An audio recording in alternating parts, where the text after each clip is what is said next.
नमस्कार दोस्तों, aviation sector एक ऐसी इंडस्ट्री है जिसे इंडिया में हमेशा से अनप्रॉफिटेबल माना गया है और इस सेक्टर के अंदर हमने बहुत ही बड़ी बड़ी कंपनी को भी बर्बाद होते हुए देखा है।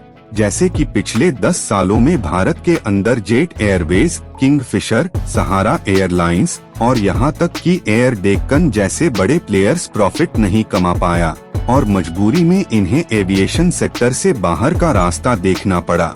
लेकिन इन्हीं एयरलाइंस के बीच एक ऐसी कंपनी भी थी जो साल दर साल लगातार अपने प्रॉफिट को बढ़ती जा रही थी। जी हाँ, मैं किसी और नहीं बल्कि इंडिया की एविएशन सेक्टर में क्रांति लेने वाली कंपनी इंडिगो की बात कर रहा हूँ। इसके जरिए ऑन एन एवरेज भारत के हर 100 में से 57 पैसेंजर ट्रैवल करते हैं। अब कैसे अपनी बेहतरीन स्ट्रेटजी से इंडिया एविएशन मार्केट के बड़े बड़े जायंट को भी पीछे छोड़कर इंडिगो ने नंबर 1 की पोजीशन हासिल कर ली और सबसे सस्ते टिकट देने के बावजूद भी किस तरह पिछले 10 सालों से यह एयरलाइन कंटिन्यूअसली प्रॉफिट कमा रही है। चलिए इन सभी सवालों का जवाब हम डिटेल में जानते हैं। तो दोस्तों, साल 2006 में इंडिगो एयरलाइंस को शुरू किया था राहुल भाटिया और राकेश गंगवाल ने। जब यह दोनों फाउंडर ने इंडियन एविएशन स्पेस में एंटर किया था तब मार्केट में एयर इंडिया, डेक्कन और जेट एयरवेज की तरह कई बड़े बड़े जायंट पहले से ही मौजूद थे।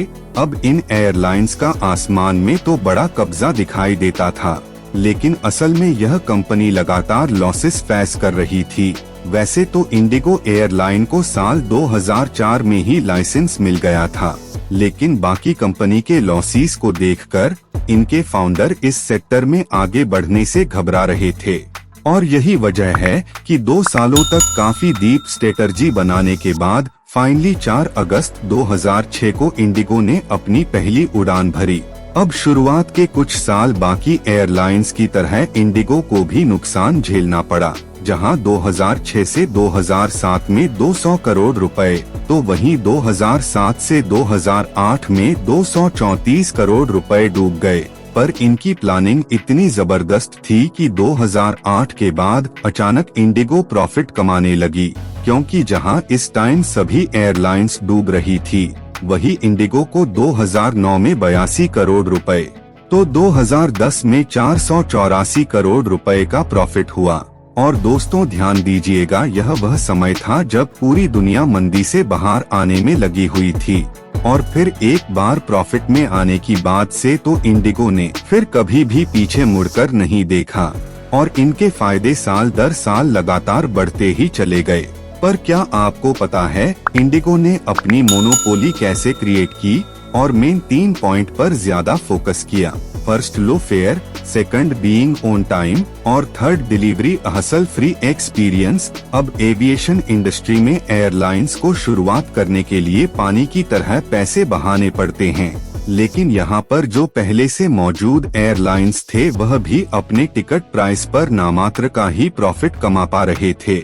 ऐसे में इंडिगो के लिए चैलेंज किया था कि उन्हें पहले तो मार्केट के एग्जिस्टिंग एयरलाइन से कम प्राइस पर टिकट ऑफर करने थे और दूसरा, खुद को प्रॉफिट में भी रखना था। वैसे तो यह काम किसी भी नए एयरलाइन के लिए बहुत कठिन था, लेकिन इंडिगो ने ऐसा करके दिखा दिया। पर किया कैसे, यह समझने के लिए हमें वापस 2005 में चलना पड़ेगा, जब इंडिगो अपना बिजनेस मॉडल प्लान कर रहा था। उस समय में इसने एयरबस को 100 एयरक्राफ्ट का बल्क ऑर्डर दिया था, जिसकी ऑर्डर वैल्यू थी $6 बिलियन और यह उस टाइम एविएशन हिस्ट्री की सबसे बड़ी डील थी। अब एयरबस के एयरक्राफ्ट 1988, 90 और 92 में इंडिया के अंदर कई बड़ी दुर्घटना के शिकार हो गए थे, इसलिए बाकी कंपनी सिर्फ बोइंग एयरक्राफ्ट को ही खरीदना प्रेफर करती थी और एयरबस को इंडियन मार्केट को अलविदा कहना पड़ गया था। लेकिन सवाल यह है कि राहुल भाटिया और राकेश गंगवाल एयरबस के एयरक्राफ्ट खरीदने का रिस्क ही आखिर क्यों लिया? असल में दोस्तों, इसके पीछे भी बहुत सोची समझी चाल थी। असल में अपने एयरक्राफ्ट की सारी प्रॉब्लम पर काम करके उसे फिक्स करने के बाद एयरबस इंडियन मार्केट में रिटर्न करने का एक गोल्डन चांस तलाश रहा था। ऐसे में जब उसे इंडिगो से जब 100 एयरक्राफ्ट का बल्क ऑर्डर मिला तो उसने उस ऑर्डर पर एक बहुत बड़ा डिस्काउंट भी दिया और कुछ रिपोर्ट का तो कहना है कि यह डिस्काउंट 50% तक था। अब इससे आप अंदाजा लगा सकते हैं कि इंडिगो को कितना ज्यादा प्रॉफिट हुआ होगा। लेकिन फाउंडर का प्लान सिर्फ सस्ते प्राइस पर एयरक्राफ्ट को खरीदकर उन्हें आसमान की शेयर करना नहीं था, बल्कि उन्होंने इसे बहुत आगे की सोच रखी थी और अपनी इसी प्लान पर अमल करते हुए इन्होंने सेल एंड लीज बैक की स्ट्रेटजी को अपनाया। यानी कि इंडिगो ने पहले आधे दाम पर एयरक्राफ्ट खरीदे और फिर उसे करंट मार्केट प्राइस के अकॉर्डिंग 20 या 30% के प्रॉफिट के साथ एक aircraft leasing company BOC aviation को भेज दिया। अब इस स्ट्रेटजी से उन्होंने एयरक्राफ्ट को खरीदने में लगने वाला कॉस्ट भी रिकवर कर लिया, साथ ही 20 से 30% का प्रॉफिट में कमा लिया। और दोस्तों, जैसा कि इंडिगो के फाउंडर पहले से ही जानते थे कि एविएशन इंडस्ट्री एक बहुत ही रिस्की फील्ड है। पहले ही बहुत सारी एयरलाइन से यहाँ अपने लॉसेस को रिकवर करने में लगी हुई हैं। इसलिए इन एयरक्राफ्ट को बेचने से सबसे बड़ा फायदा यह हुआ कि किसी भी मुश्किल समय में सरवाइव करने के लिए कंपनी ने खुद को पहले से ही प्रिपेयर कर लिया था। लेकिन सवाल यह है कि जब सारे एयरक्राफ्ट बेच ही दिए तो फिर उड़ान कैसे भरेंगे? एयरक्राफ्ट को लीज पर लेकर, जी हाँ, आपने बिल्कुल सही सुना, इंडिगो ने वापस उसी लीजिंग कंपनी BOC से ही 5 से 8 साल के लिए कुछ एयरक्राफ्ट लीज पर ले लिए और इस सब से फायदा यह हुआ कि एक बार में ही सारे एयरक्राफ्ट बेचकर उन्होंने काफी सारे पैसे सेव कर लिए और फिर धीरे धीरे अपने प्रॉफिट का कुछ हिस्सा लीजिंग कंपनी को देकर आराम से अपना बिजनेस ऑपरेट करने लगे। अब आप में से काफी सारे लोगों के मन में यह सवाल आएगा कि किंगफिशर भी तो लीज पर एयरक्राफ्ट को लेता था, फिर उसने प्रॉफिट क्यों नहीं कमाया? असल में इसकी वजह थी उसकी सर्विसेज।